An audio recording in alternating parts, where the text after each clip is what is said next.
Hey, what is up everybody? We got some set 2 spoilers / teasers to kind of show us what some of the cards in the set are looking like. And we're just going to jump into those cards today and take a look at it. I know a lot of people just got set 1, it might be overwhelming.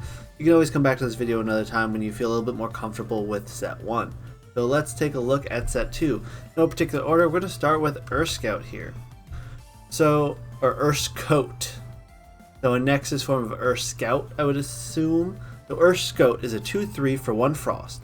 When this Earth Scout is attacked during the damage step, you can return the attacking Elestral to its owner's hand. And there is some reminder text on here. I think this is the first card with reminder text. You can do this even if the Earth Scout is destroyed by the attack. So this is kind of like a face-up defense position shield. So your opponent can kind of choose whether or not they want to bounce their Elestral by attacking over this, making this a decent wall in the similar vein of like Riceros, where it's like there are options to get over it early, but you generally don't or will not get over it. I think this card's pretty good.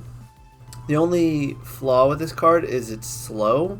So unless there's a way to make the bears work better with this, like a taunt mechanic to make them attack this to protect things, I don't think it's going to be a very usable card. I mean, it definitely has a decent effect. It's just the issue is if you play these back to back to back, all you're doing is losing card advantage in hand for your opponent to get cards back into their hand, see more options, play more cards, and just repeat, play 1 cost and attack this.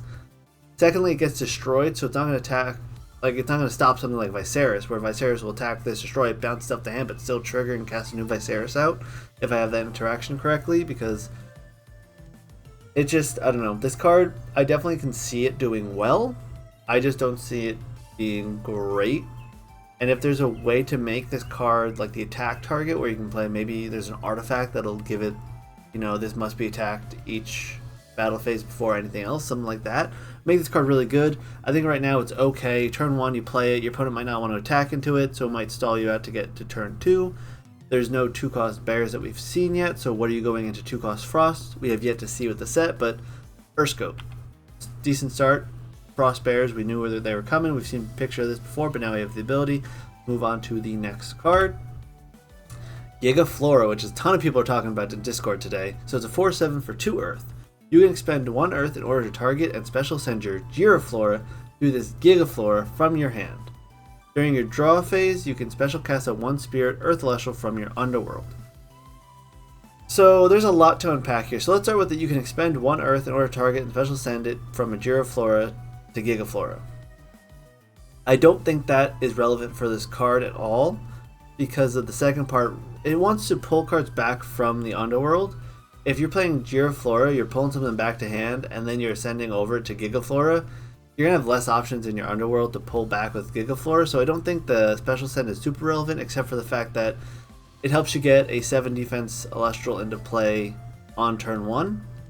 But it's still, in order to provide value, has to go all the way until your next turn during your draw step, where you can use its ability to start reanimating things. If this stays in play for a long period of time, it'll be a really big threat, because imagine you play this on turn, let's say 2 or 3, and you pull back a Tectorus or a Viserys. So now you have an attacking threat and this defensive threat. This defensive threat is what your opponent's going to want to use removal on, because otherwise you're just going to keep reanimating your offensive threats behind this thing. So if this stays in play for a few turns, it will destroy your opponent. So it's a pretty big threat in that sense. Otherwise, it doesn't do much on its own. So it's going to be a later game play where you have stuff in your Underworld already to just work with and start pulling back, pulling back, pulling back. Unless we see some kind of self-mill stuff in Earth to just dump stuff into your Underworld besides just Apple. I don't think this with Apple is going to be good enough. But if we start seeing more stuff that works with like discarding cards from our hand in Earth, or discarding or expending or milling cards, from the top of our deck, then this might be very powerful. It will be a card that can win you the game over a few turns if you keep it alive in the late game. But that's if you can keep it alive in the late game. So we have to see if there's anything that allows it to start popping off on turn 2, turn 3, turn 4. Because otherwise you're playing it on turn 3 or 4 and still having to wait those turns to get it into play and work with it.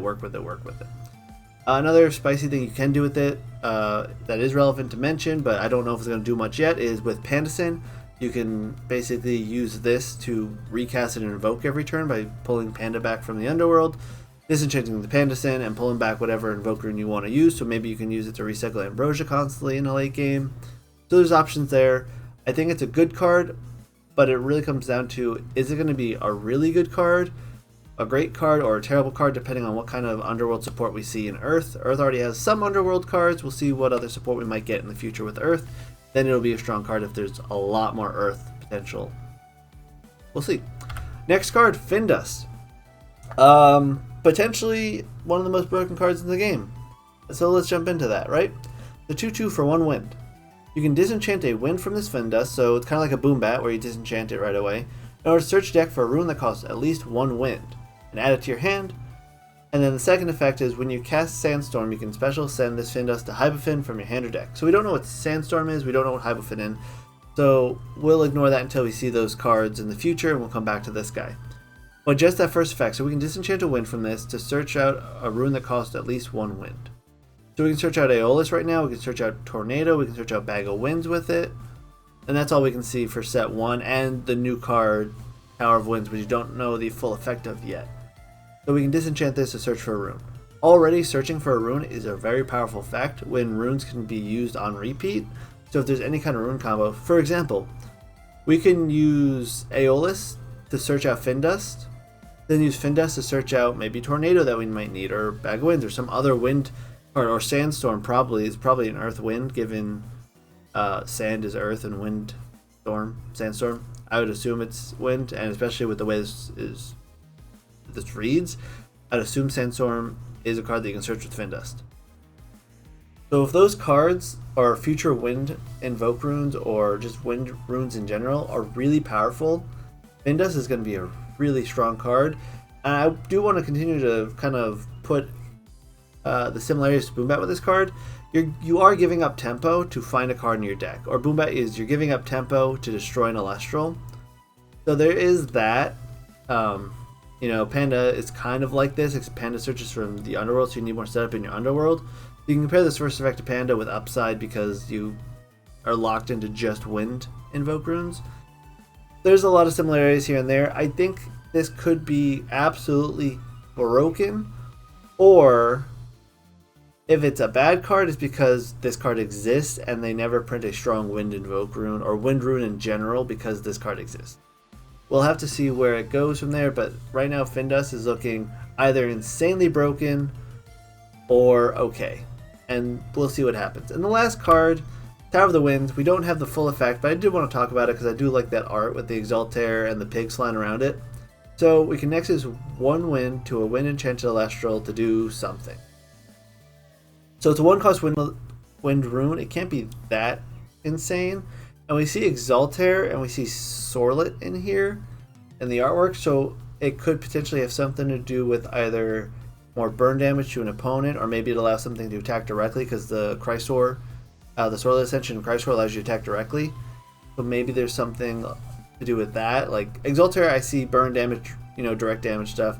When I see Sorlet, I think of just changing positions, and then Chrysor is attacking directly. So I want to say attack directly and burn damage.